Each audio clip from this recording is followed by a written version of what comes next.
Let's jump right into this explainer and explore the heavy cognitive tax imposed by poverty.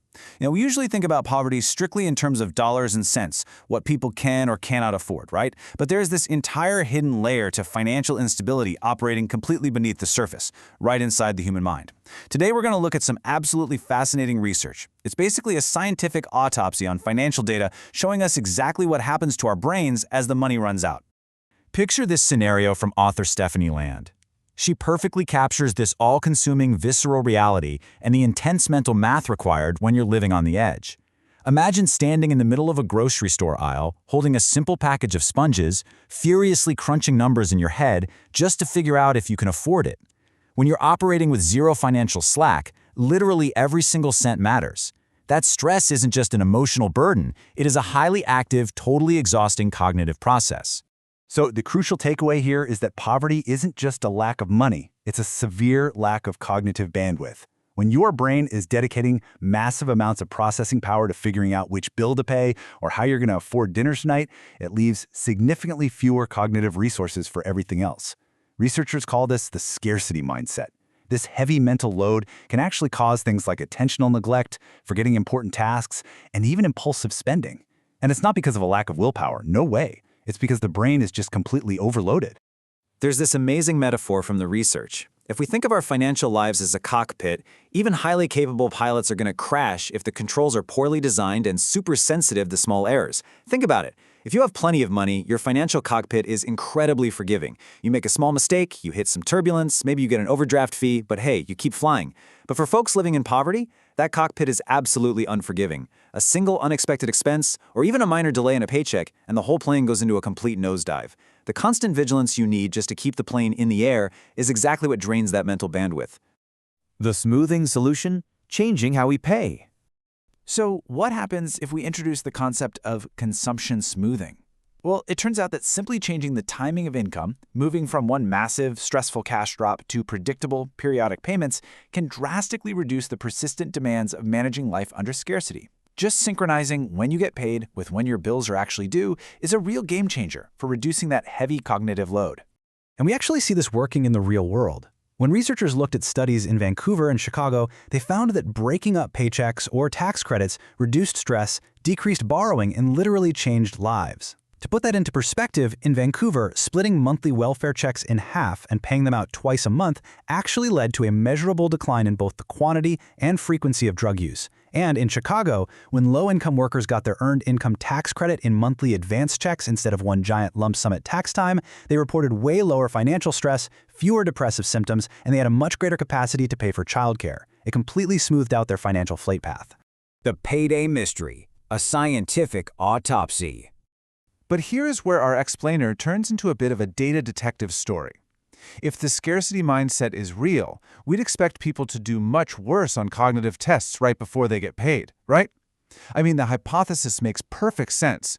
The days leading up to payday are when funds are at their lowest, the financial juggling is the most intense, so the cognitive load should absolutely be at its peak. To test this, researchers designed a study to measure people's cognitive abilities right before their paycheck arrived, and then compared it to people tested after they got paid. Well, shockingly, a major 2016 study by Carvalho and colleagues found exactly zero significant adverse effects on cognitive function before payday compared to after. Zero. Literally nothing. They used a well-known psychological assessment called the Stroop test, which measures executive control and attention. And the people desperately waiting for their paychecks performed just as well as the people who had recently been paid and had fresh cash in the bank. Wait, how could this be true when we know the scarcity mindset is so incredibly powerful? Well, the authors of the source material we're examining today felt that something was a bit off. They suspected that the specific, nuanced features of financial instability are highly sensitive, and that measuring them accurately means looking incredibly closely at the timing. So let's investigate the flaws in that original study's timeline. The investigation, zooming in on the data. Okay, here's the catch. The original researchers allowed respondents to take these cognitive tests up to 7 days on either side of payday. But think about how that actually works in reality. If your pay cycle is every 2 weeks, taking a test 7 days before your next payday means you're also taking it 7 days after your last one. It blurs the lines completely. Having a wide response window in a short pay cycle totally muddies the waters between what is actually before payday and what is after. It visually proves how wide and messy those survey windows really were. People in the before group were completing the test anywhere from 10 days prior right up to the actual payday itself, and the after group dragged on for up to 11 days later. Basically, the average effect of the whole before group was completely masking the intense, specific reality of what happens on those frantic days immediately preceding a paycheck. To get to the truth, the authors of our source material decided to play data detective. They calculated the precise distance to payday, or DTP, for every single respondent to see what happens as the financial pressure truly mounts. They realized they needed to stop grouping everyone together and instead slice the data day by day. They progressively tightened the testing window to see the cognitive scores of people 10 days out, then 8 days out, 6 days out, all the way down to that frantic 24-hour window right before the paycheck hits. The reveal, a downward staircase. And this brilliantly illustrates the hidden truth. As you zoom in closer and closer to payday, cognitive function forms a dramatic downward staircase. In the full pooled sample, you get that original finding of basically zero difference. But as you tighten up that window to those who took the test 6 days before, 4 days before, 2 days before, the scores plunge deeper and deeper into the negative.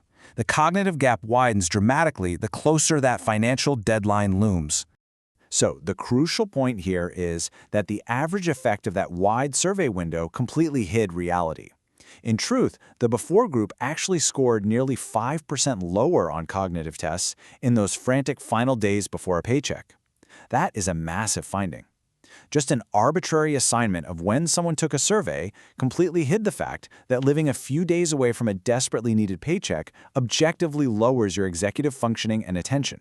When the researchers cleaned up the data even further by fixing overlapping pay cycles, that cognitive drop before payday became incredibly consistent and severe across the board. In cases where participants received 2 identical payments in a month, reassigning the true payday showed an even steeper downward trend.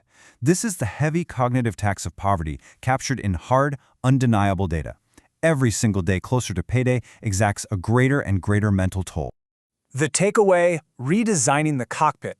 So, what does this all mean for us? We leave you with this final thought. Knowing that nuanced timing completely alters cognitive resources, how can policymakers smooth the financial flight path to help people truly thrive? If minor changes in cash flows, like splitting a monthly check into 2 or advancing tax credits, can give people their mental bandwidth back, then perhaps poverty isn't just an issue of resources, it's an issue of timing. By redesigning the cockpit, we might just stop the crashes before they ever happen.